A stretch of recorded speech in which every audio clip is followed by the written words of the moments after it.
혹시 유럽 여행을 가기 전 패키지와 자유여행에 대해서 고민 중이신가요?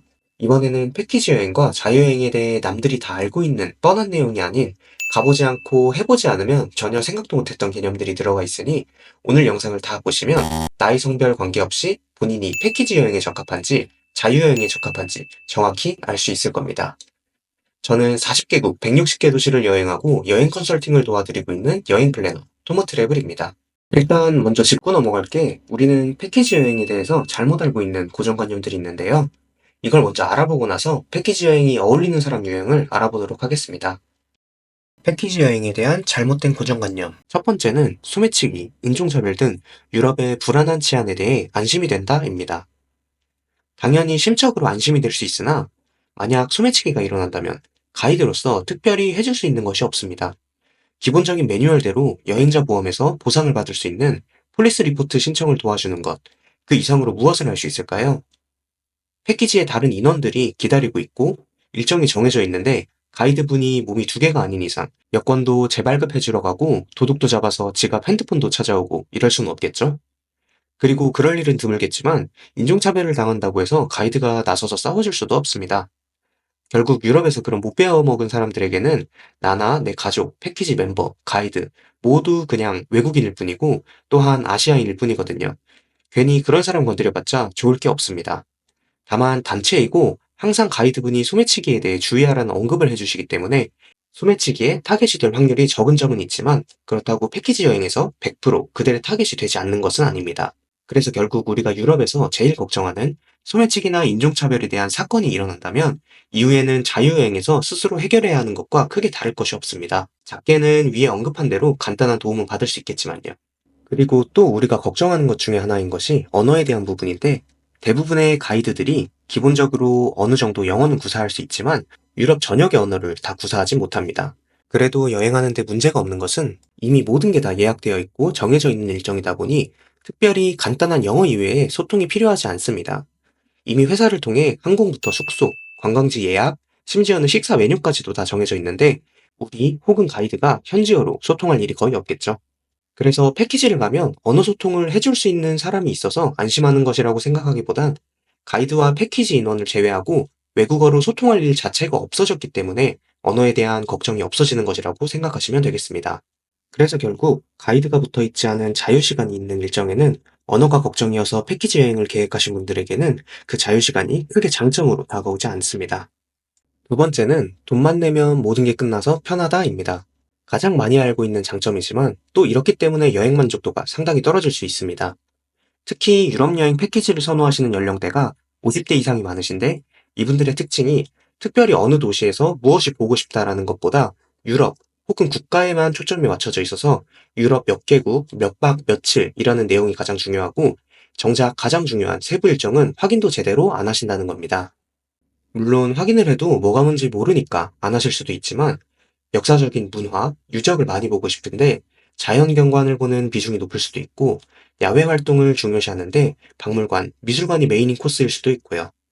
그렇기 때문에 돈만 내면 모든 게 끝나긴 하지만 여행의 만족도를 위해서는 결국 예약하려는 상품의 코스와 도시에 대한 정보를 조금이라도 공부하며 본인이 원하는 여행이 맞는지를 확인하는 시간, 즉 돈을 투자해야 하는 겁니다.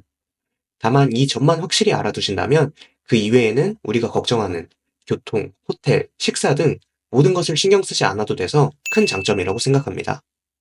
세 번째는 가격이 싸다입니다. 패키지 여행은 가끔 보면 이게 정말 항공, 숙박, 식사를 다 포함하고 이 가격인가 싶은 정도의 상품이 나오기도 합니다. 그 이유가 무엇일까요?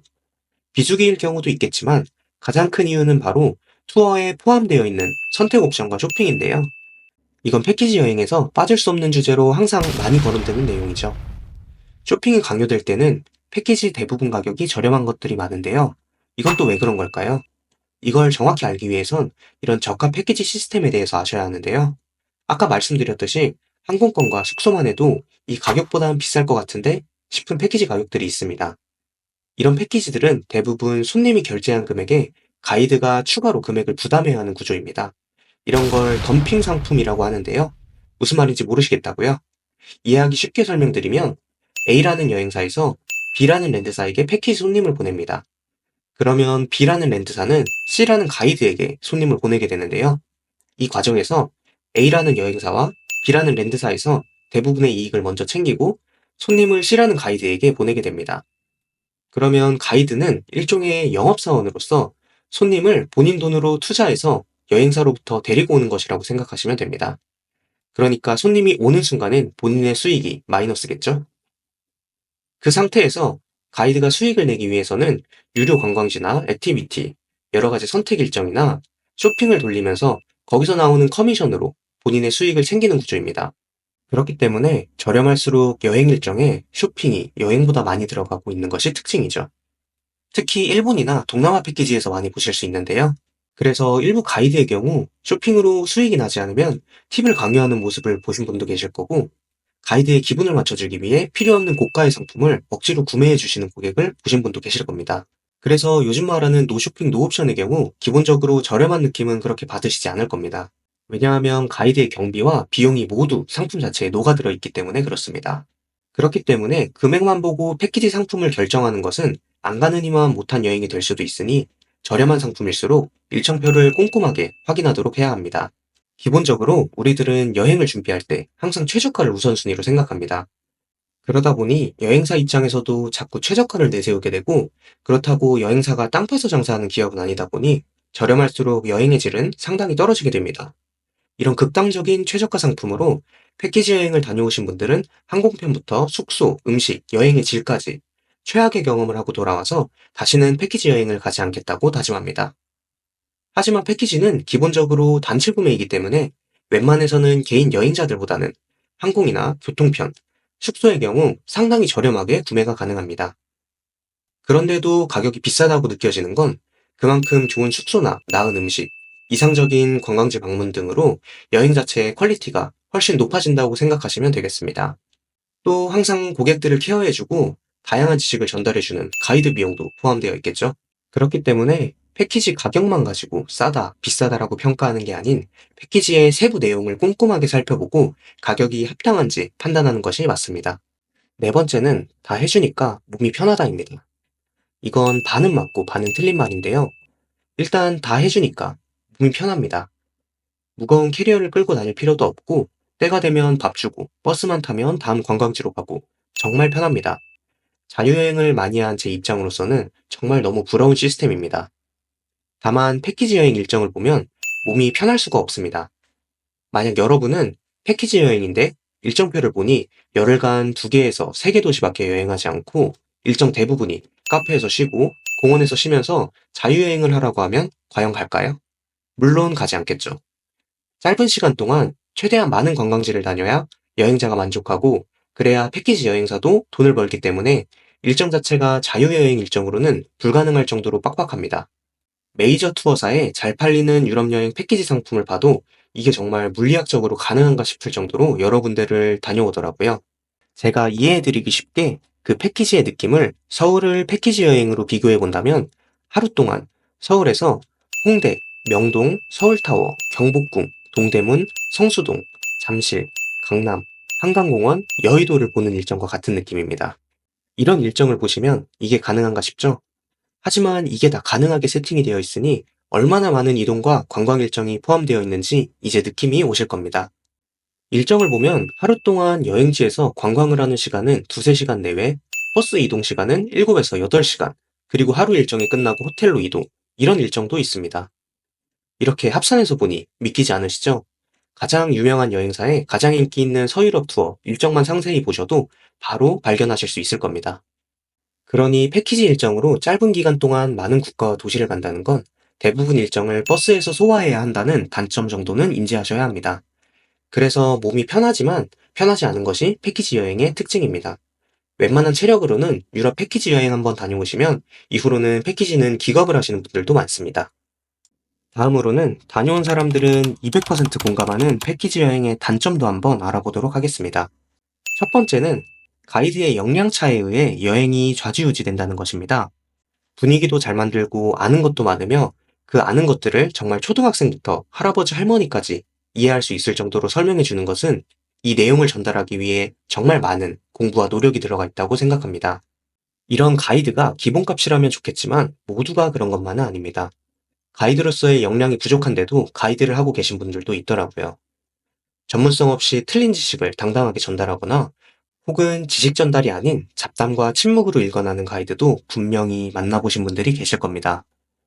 거기에 만약 옵션, 쇼핑이 포함된 패키지 여행에서 고객들이 생각만큼 옵션이나 쇼핑을 하지 않아 수익이 안 났을 때 하루 종일 기분 안 좋은 티를 팍팍 내는 가이드까지.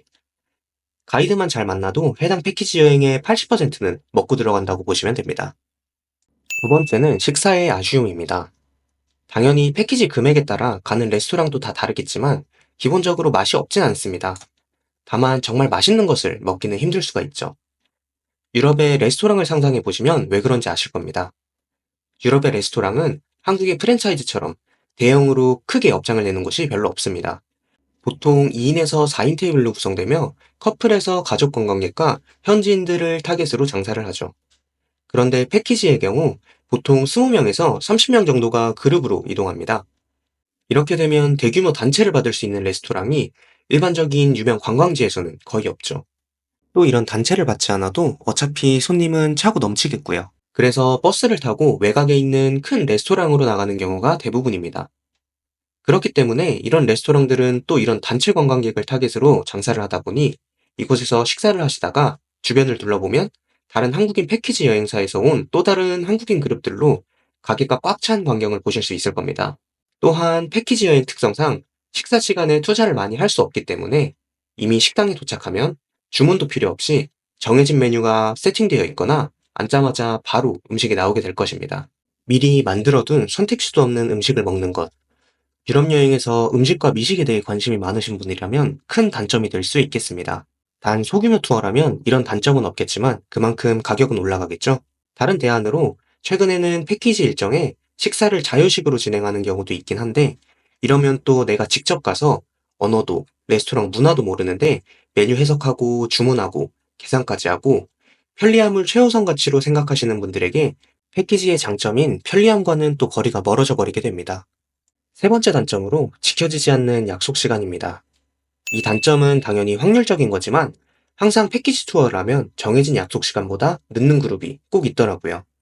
예를 들어 2시까지 자유시간을 주면 꼭 2시 5분, 2시 10분 정도에 버스를 타는 분들이 자유시간을 줄 때마다 한두 팀씩 나오다 보니 이렇게 지연되는 것은 늦지 않는 사람들에게는 같은 돈을 주고 상당히 손해를 보는 여행이 될 수 있습니다. 그렇다고 일주일 이상을 같이 다니는데 괜히 분위기를 안 좋게 만들기도 뭐하고 그냥 참고 스트레스 받으면서 여행하시는 분들도 많이 있습니다. 네 번째는 애매한 호텔 위치입니다. 이건 저가 상품일수록 많이 보여지는 단점이고 고가의 패키지 상품에서는 크게 신경 쓰지 않아도 될 건입니다. 당연히 저가일수록 숙소의 등급이나 위치가 자꾸 외곽으로 밀려나게 되는데요. 외곽으로 밀려나도 어차피 버스가 아침부터 픽업을 오기 때문에 잠만 자는 용도로는 이만큼 가성비가 좋은 것도 없는데요. 다만 주요 관광지와 떨어져 있다 보니 저녁에 자유시간이 있어도 숙소 밖으로 나가서 할 것이 없습니다. 근데 이건 뭐 패키지 여행을 해보신 분들은 아시겠지만 저녁 때 놀고 싶은 마음이 사라질 정도로 피곤해서 씻고 바로 잠드시긴 할 거예요. 다섯 번째는 커피 한잔 할 수 없는 빠듯함입니다. 패키지를 가시면 유럽의 유명 도시들의 구시가지를 가보면 노점 카페에서 여유롭게 커피를 즐기는 외국인들을 보실 수 있을 겁니다. 나도 저기 일부가 되어보고 싶지만 한정된 시간으로 저런 여유를 즐기기는 어렵습니다. 여섯 번째로 쇼핑과 선택 옵션입니다. 이것은 앞에서 설명드렸기 때문에 추가적인 설명은 생략하겠습니다. 그럼 이제 패키지 여행에 잘 어울리는 사람을 정리해 보도록 하겠습니다.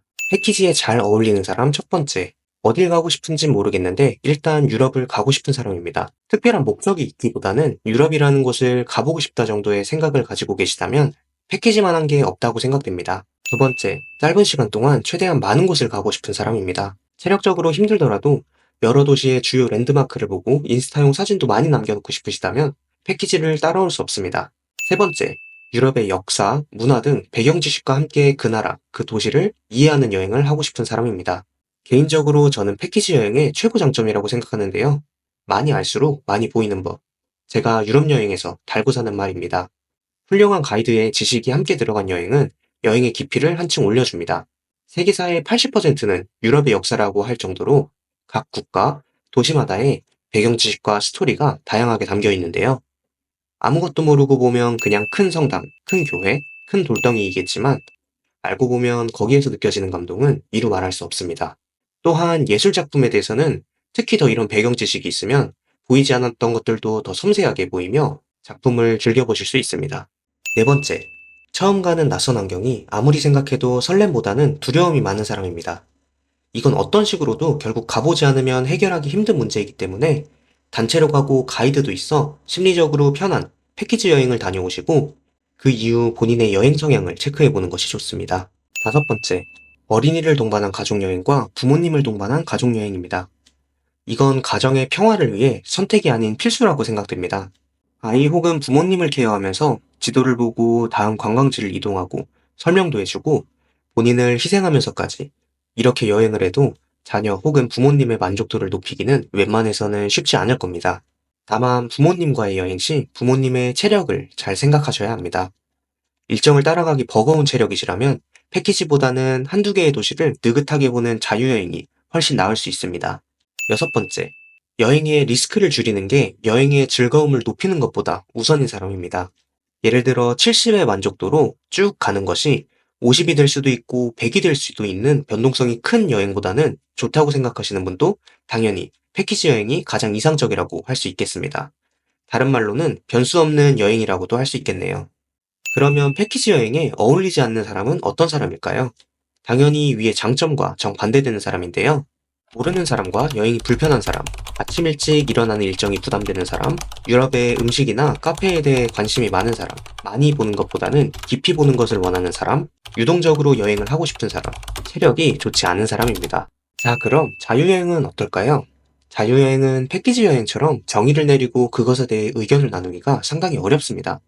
말 그대로 자유여행이기 때문에 개개인 하나하나의 여행 스타일이 모두 일치할 수 없기 때문인데요. 그래도 우리가 흔히 자유여행이라고 생각하면 머릿속에 떠오르는 이미지로 한번 간략히 내용을 정리해 보도록 하겠습니다. 자유여행을 생각했을 때 떠오르는 장점과 단점은 패키지보다 더 정의하기 어려운데요. 왜냐하면 누군가에게는 장점으로 느껴지는 것이 누군가에게는 단점으로도 느껴질 수 있기 때문입니다. 그럼 장점도 될 수 있고 단점도 될 수 있는 자유여행의 특징을 한번 알아볼까요? 첫 번째는 준비에 많은 시간이 소요된다입니다. 동선은 어떻게 짜고 숙소, 항공, 기차, 도시별 대중교통, 그 도시에서는 뭘 해야 될지, 혹시 위험하진 않을지, 처음 간다면 모두들 고민하는 내용일 겁니다. 가보지도 않은 지구 반대편으로 여행을 떠나는데 아무 생각 없이 휙 떠날 수 있는 사람이 몇 명이나 될까요? 그러다 보니 여행을 계획하는데 상당히 많은 시간을 투자하게 됩니다. 시간은 곧 돈이고요. 하지만 이런 여행 계획을 만드는 것이 재밌으신 분들도 존재합니다. 바로 저 같은 사람인데요.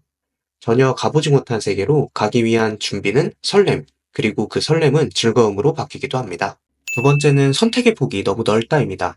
어느 국가를 갈지, 어느 도시를 갈지, 20만 개가 넘는 숙소 중 나에게 적합한 숙소는 어디이며, 100만 개가 넘는 유럽의 레스토랑과 카페 중 어디로 가야 하는가, 이렇게 너무나도 많은 선택권이 주어져서 누군가에게는 행복한 고민이 될 수도 있지만 또 누군가에게는 선택하는 것에 있어 상당히 큰 스트레스로 다가올 수도 있습니다. 세 번째는 직접 계획을 만들어야 한다입니다. 그 많은 정보를 정리하고 선택의 폭을 추리고 추려 계획을 만들어야 합니다. 가보지도 않은 곳에 계획을 짜는 것. 누구에게는 정말 설레고 재밌는 일이 될 수도 있고 누군가에게는 그저 스트레스, 그 이상도 이하도 아닐 수가 있습니다. 네 번째는 그렇게 계획을 만들어도 수많은 변수가 존재한다입니다. 야외 활동이 메인인 일정인데 그날 날씨가 안 좋다면, 꼭 가고 싶은 곳이 휴관 혹은 휴무라면, 기차, 버스, 비행기가 지연된다면, 그래서 그 뒤에 교통편이라도 놓치기라도 한다면, 루브르 박물관 1시간이면 충분할 줄 알고 계획했는데 3시간으로도 부족하다면, 그 외에도 여행에서는 정말 계획으로는 해결할 수 없는 무수히 많은 변수들이 존재합니다. 이 변수 자체도 여행의 일부라고 생각하고 즐길 수 있는 사람들이 있는 반면 이런 변수를 대처하기 힘들고 막막해져 버리는 여행자들도 있으시죠. 다섯 번째는 배경 지식을 공부하지 않으면 놓치는 것이 많다입니다. 앞에서 언급한 것처럼 알고 보는 것과 모르고 보는 것은 천지 차이인데요. 그렇기 때문에 공부를 하지 않고 여행을 가면 정말 많은 것을 놓칠 수 있습니다. 이런 공부 자체도 누군가에겐 여행을 떠나기 전 설레는 여행 준비의 일부가 될 수 있지만 또 누군가에게는 스트레스가 될 수 있습니다. 단, 이 경우에는 유럽 유명 도시들은 대부분 시내 워킹 투어나 유명 박물관, 반나절 투어 등 현지 거주 가이드와 함께 자세한 설명을 들을 수 있는 다양한 당일 투어들이 있는데요. 이걸로 위의 단점을 보완할 수는 있습니다. 그러면 이런 자유여행에 적합한 사람은 누구일까요? 첫 번째로 여행 계획 짜는 것이 설레고 재밌는 사람입니다. 제가 이런 사람이다 보니 여행 플래너 일을 시작하게 된 것 같습니다. 심지어 저는 여행 계획을 짜는 게 여행을 가는 것보다 더 즐겁더라고요. 두 번째는 가고 싶은 장소나 여행 컨셉이 정확히 정해져 있는 사람입니다. 내가 정확히 가고 싶은 곳이 있거나 하고 싶은 여행 컨셉이 있다면 굳이 패키지를 갈 이유가 없겠죠? 여행 컨셉이라면 맥주가 유명한 도시에 양조장들을 다 가보겠다. 유럽 유명 축구 클럽의 경기장을 다 가보겠다. 명품 쇼핑하기 좋은 도시들에서 쇼핑을 메인으로 하겠다 등 다양한 컨셉이 있습니다. 세 번째는 식사에 대해 중요하게 생각하는 사람입니다. 당연히 가고 싶은 레스토랑을 가서 먹고 싶은 것을 먹을 수 있는 것은 자유여행이 적합하겠죠. 네 번째는 유동적으로 여행을 하고 싶은 사람입니다. 오늘 기분이 좋으면 술도 한잔 마시고, 다음날 늦잠도 푹 자고, 걷다가 들어가 보고 싶은 카페가 있으면 들어가서 커피 한 잔도 하며 쉬기도 하고, 또 컨디션이 안 좋을 땐 푹 쉬고, 좋을 땐 좀 무리도 해보고, 이렇게 여행의 큰 틀만 정하고 그 안에서 상당히 유동적으로 자유롭게 여행하고 싶으시다면 당연히 자유여행입니다. 다섯 번째는 나이트 라이프를 좋아하는 사람입니다. 야경도 좋고 저녁에 펍에서 맥주 한잔 하면서 현지인들과 섞여 축구를 보거나 분위기 좋은 바에서 술 한잔 할 수 있는 이런 나이트 라이프를 좋아하신다면 이것 또한 당연히 자유여행입니다. 여섯 번째는 긍정적인 사람입니다. 여행에서 오는 수많은 변수를 스스로 통제하고 이겨내야 하기 때문에 이런 변수에서 스트레스를 받지 않고 긍정적으로 생각해 이겨낼 수 있는 사람이라면 자유여행자로서 가장 중요한 준비물을 이미 가지고 있다고 생각됩니다. 이 긍정적 마인드만 있어도 다른 조건 따지지 않고 자유여행을 하셔도 무방하다고 저는 자신 있게 말씀드립니다. 일곱 번째는 현지를 즐기고 싶은 사람입니다. 현지인들이 타는 대중교통도 탑승해보고 현지인들이 북적거리는 레스토랑과 펍도 가보고 인파가 차고 넘치는 주요 관광지가 아닌 한적하고 여유로운 도심 외곽의 서브 관광지를 여행하고 싶다면 자유여행이 답입니다. 여덟 번째, 도시 하나하나를 깊이 있게 여행하고 싶은 사람입니다. 수박 겉핥기식 랜드마크 찍기 여행이 아닌 한 곳에서 사진도 여유 있게 찍고 관광 자체도 느긋하게 즐기며 도시 하나하나를 여유 있고 깊이 있게 즐기고 싶은 사람도 역시 자유여행이 답입니다. 그럼 어울리지 않는 사람은 이런 사람이 되겠습니다. 계획 세우는 것에 너무 스트레스를 받는 사람, 특별히 가고 싶은 도시나 여행 컨셉 없이 막연하게 유럽을 가고 싶은 사람, 짜여진 계획대로 이동하는 수동적인 여행이 좋은 사람, 여행의 변수에 대해 두려움과 스트레스가 높은 사람, 짧은 기간 동안 최대한 많은 곳을 보고 싶은 사람, 보는 것뿐만 아니라 관련된 다양한 지식을 함께 듣고 싶은 사람. 이렇게 패키지 여행과 자유여행의 특징을 비교해 봤는데요. 여러분은 자유여행과 패키지 여행 중 어느 쪽이 맞는 사람으로 정해지셨나요? 어떤 여행이든 정답은 없다고 생각합니다. 다만 제가 말씀드리고 싶은 건 가격만을 기준으로 패키지 여행이냐 자유여행이냐를 고른다거나 이게 옳다 아니다를 정하시지 않으셨으면 좋겠습니다. 패키지도 코스에 따라 저렴한 것부터 비싼 것까지 다양하고 자유여행도 당연히 본인 예산이 얼마냐에 따라 충분히 그 예산으로 여행을 할 수 있게 됩니다.